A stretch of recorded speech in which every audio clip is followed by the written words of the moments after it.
Plena de volta aqui pela Boa Vontade TV e a gente sempre debate assuntos importantes, sérios, que envolvem a vida em sociedade, porque a gente sabe da responsabilidade que os meios de comunicação têm, né, em instruir, em trazer aí à luz das discussões temas relevantes para a sociedade.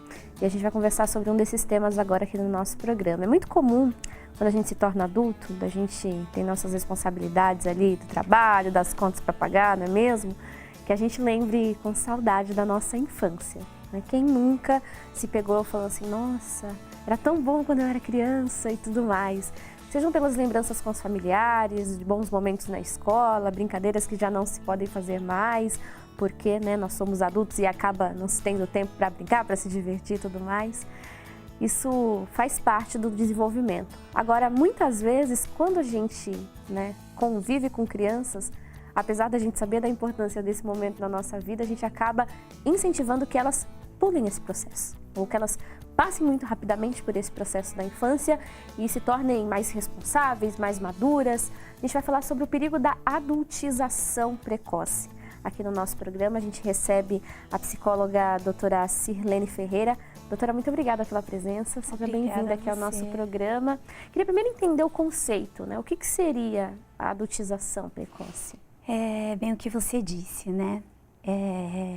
Forçar um amadurecimento antes do tempo, né? Uhum. A criança tem as fases do seu desenvolvimento, todos nós passamos por isso, sim, né? E forçar isso é inadequado e a gente pode considerar que na maioria das vezes nocivo.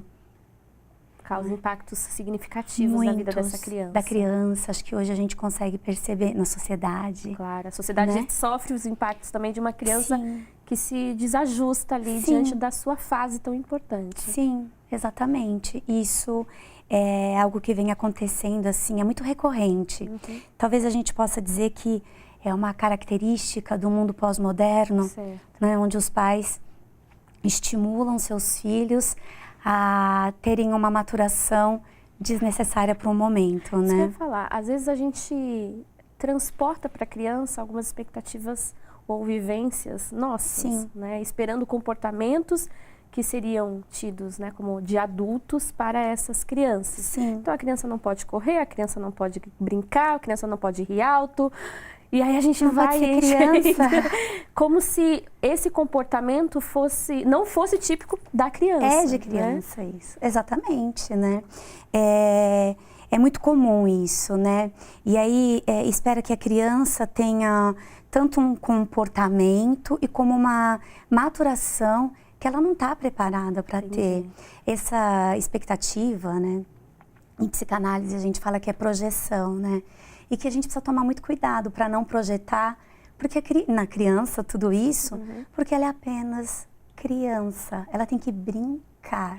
O corpo não está preparado para aquilo, a cabeça, a mente, o cérebro não está preparado para aquilo. Então, o corpo não está preparado, mas hoje a gente vê muitas famílias forçando essa preparação. É muito comum a gente ver meninas, mas meninas pequenas, usando unha postiça, cílios postiços. Maquiagem. Maquiagem, eu posso te dizer que todas, nem estaria, porque parece que é regra, né? Mas elas aumentam o tamanho dos dentes das crianças, né?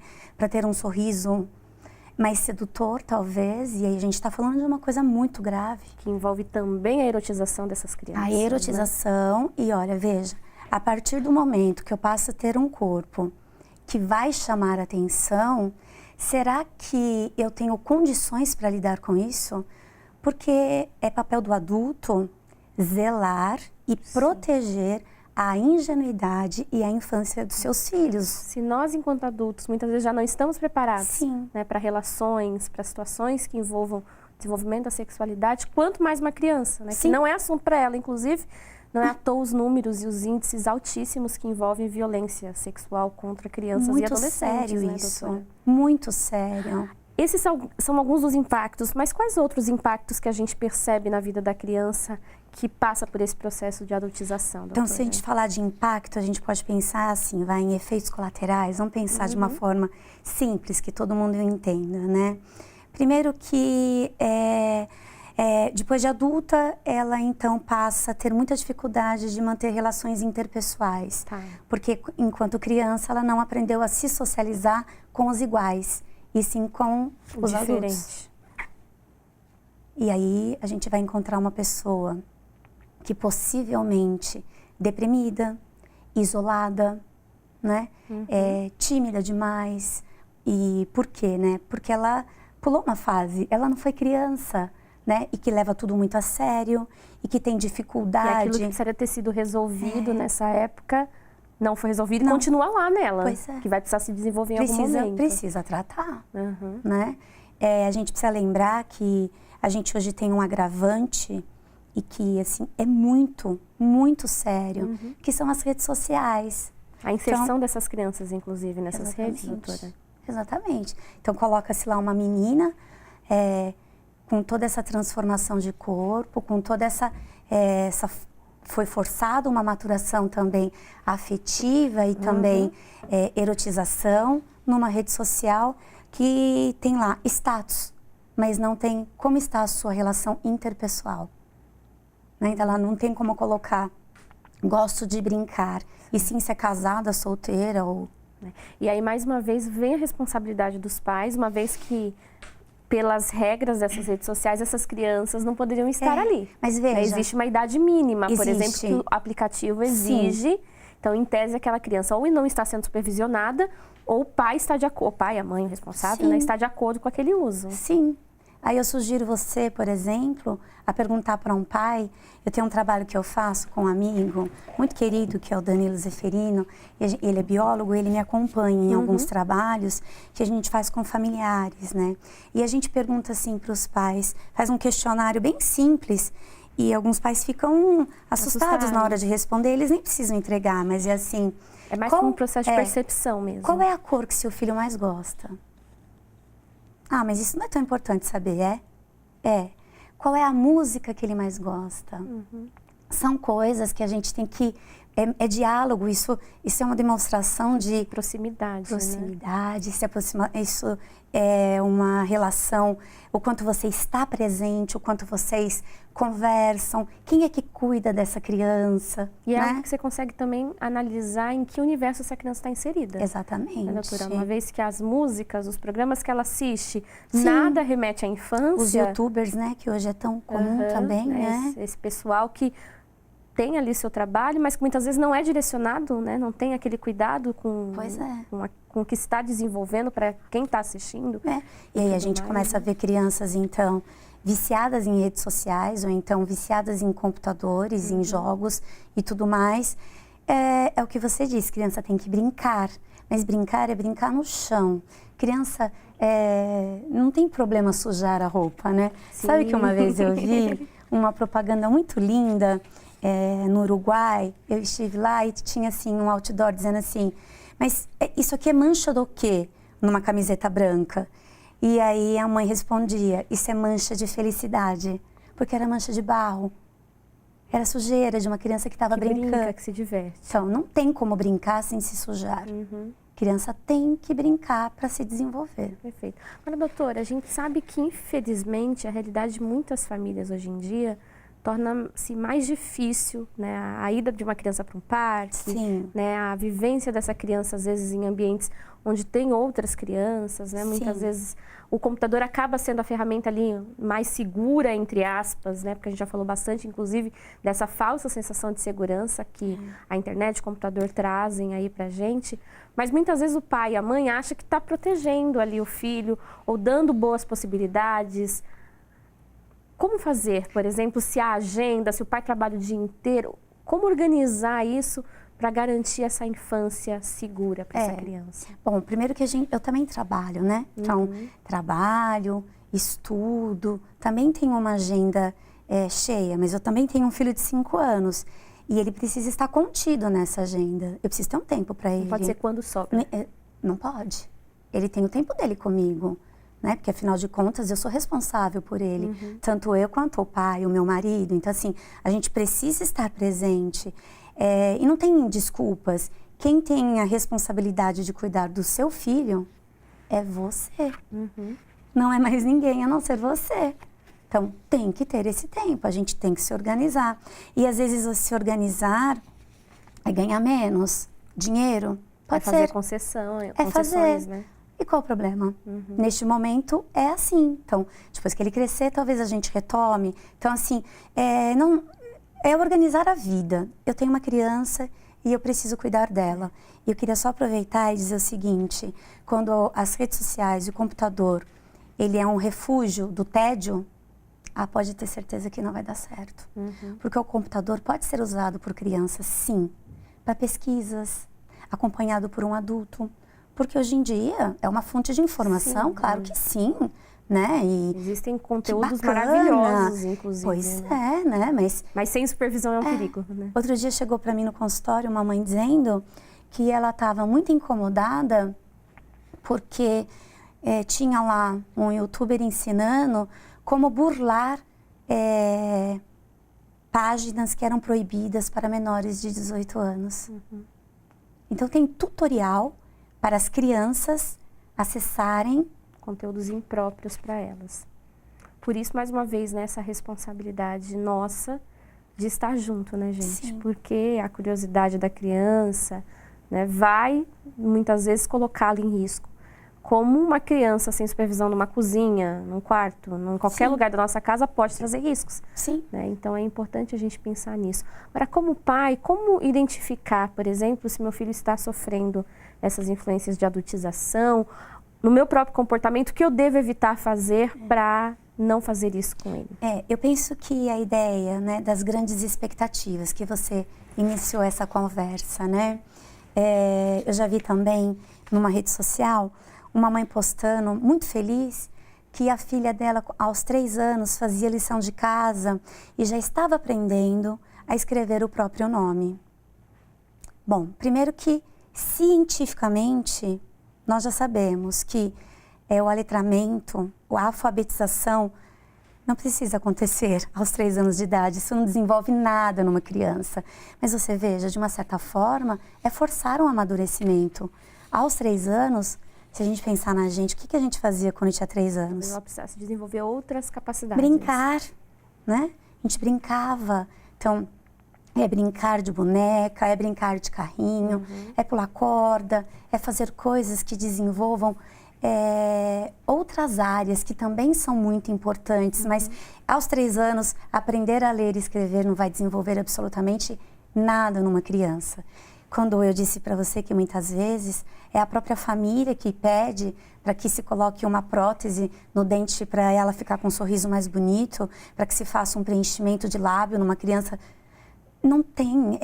Gente, são os pais que precisam entender. É uma criança. Sim, nós temos que ser realmente os adultos da relação. Né? E por ser o adulto desse par, a responsabilidade é nossa. Isso que eu ia falar também, doutora. Muitas vezes essa adultização acontece nessa inversão de papéis. Né? Pois é. A criança ganha uma autonomia, uma autoridade dentro de casa. O pai, a mãe, o responsável ali com medo ou com, né, outras questões que envolvem... Compensação, quando eu trabalho muito, eu deixo... Por exemplo, essa questão, acabam dizendo menos não do que deveria. Isso também é um processo que amadurece de forma equivocada essa criança, não é? Esses dias eu falei na TV Futura, que numa entrevista, que não se pode mais ouvir choro de criança. Por quê? Sim, a gente ficou intolerante, né? A sociedade como um todo. Crianças choram. É uma maneira delas também se comunicar. Claro. Então, é muito interessante você entrar num restaurante e os pais, eles... colocam o tablet na frente da criança. Sim. E aí, assim, enquanto ele brinca, nós conversamos. Ele não se socializa, ele não aprende a comer, né? Enquanto a gente tem paz para poder conversar. Crianças querem atenção, né? Crianças vão chamar a nossa atenção. E qual é o problema disso? Perfeito. Doutora, existe alguma questão que apresente, por exemplo, se meninos ou meninas sofrem mais com o processo de adultização, por exemplo? Eu desconheço se tem uma pesquisa científica a respeito disso, né? Se tem, eu desconheço. Mas o que eu percebo é que tem muito uma fala, você já é uma mocinha. E aí a gente vê o impacto do machismo, por exemplo, na nossa sociedade. E você já é um hominho. né? Você se comporte como um hominho, não é? Esse termo que a gente utiliza muitas vezes para lidar com a criança. Você é um menino grande, você já não é mais um bebê. Você é uma menina grande, já não é mais uma bebê. Por isso você já pode se trocar sozinha, né? Esse tipo de coisa, porque a gente precisa estimular também a criança a ter autonomia. Como lidar com isso, né? Porque ao mesmo tempo que eu quero, por exemplo, desenvolver disciplina, autonomia, algum tipo de responsabilidade nessa criança... Ser o protagonista, isso né? não é um problema, não é adultizá-lo. Não, mas também não podemos infantilizá-lo, ser um bebezão para sempre. Certo. Porque daí a gente tem perdas, ambos nós teremos perdas, né? É vivenciar realmente cada fase com a sua necessidade, com as suas responsabilidades e tudo mais. Exatamente. Perfeito. A gente tem uma pergunta aqui de Aceburgo, Minas Gerais. O Maurício Gomes, ele diz o seguinte, ele e a esposa dele têm todo o cuidado com a filha deles que tem 9 anos de idade. Em casa, analisamos o que ela vê, o que ela lê, ele diz aqui na sua mensagem. Mas na escola, isso não é possível. Ele quer saber como que ele pode ajudar nesse processo. Eu acho que essa questão de escola é uma coisa também muito importante, né? Por isso que a gente precisa escolher bem a escola, o colégio, onde a gente quer que o filho da gente estude, né? Na verdade, assim, que ele conviva, né? Porque se a gente está falando de criança de 2, 3 aninhos, ainda está na fase de aprender a se socializar, ainda está na fase de aprender a desenvolver outras coisas, né? E pode ser que ele fique nesse colégio até terminar o ensino fundamental, o ensino médio, mas precisa ser um lugar onde a gente tenha confiança. Sim. A gente precisa confiar. Que a gente tem entrada, inclusive, né? Para conhecer, para acompanhar. Mas sabe o que é interessante? Os pais precisam se disponibilizar a fazer parte disso, a participar das reuniões. Estar presente na escola, Estar presente, né? E conversar, responder a agenda. Saber quem é o professor, quem é a professora preferida. Porque veja, né? As crianças, elas descobrem muitas coisas, né? E é claro que descobrem. Entre elas são muito curiosas, né? Então, é papel da gente perguntar como foi o seu dia. Esses dias, o meu filho, que eu disse que tem 5 anos, o Pedro, ele chegou em casa e ele mostrou o dedo do meio. E eu conversei com ele. E eu perguntei para ele, mas, nossa, expliquei para ele, né? Assim é muito mais legal. Os caras, a gente fala assim, ele é um meninão já, né? Os caras fazem assim, olha, quando eles são do bem, né? Porque eles falam que tá tudo bem. Isso aí que você fez não é bacana. Como você aprendeu? E ele disse, os coleguinhas. Eu falei, então, agora a gente vai fazer um combinado. Você vai dizer para os seus coleguinhas que assim é muito legal, né? Eu posso alcançar 10% disso? Mas fiz o meu papel. Ser dito, né? Pontuei para ele que em casa, assim é mais legal. E assim é permitido, do outro jeito não. Né? Então, é muito legal, porque ontem nós estávamos...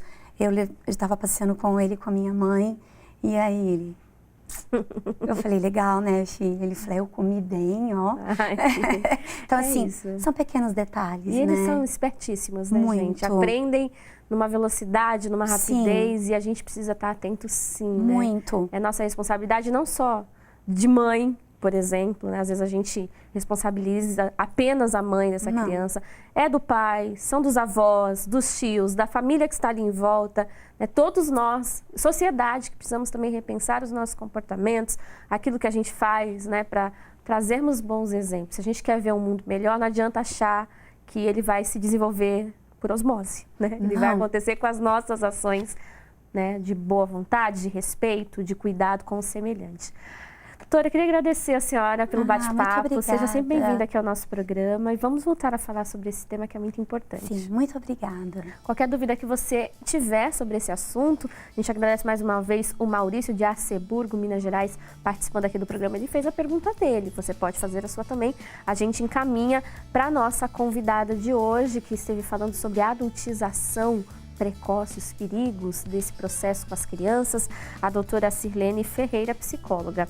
Nosso telefone 0310 07 940 ou então via WhatsApp 11 99801 1242. A gente já volta.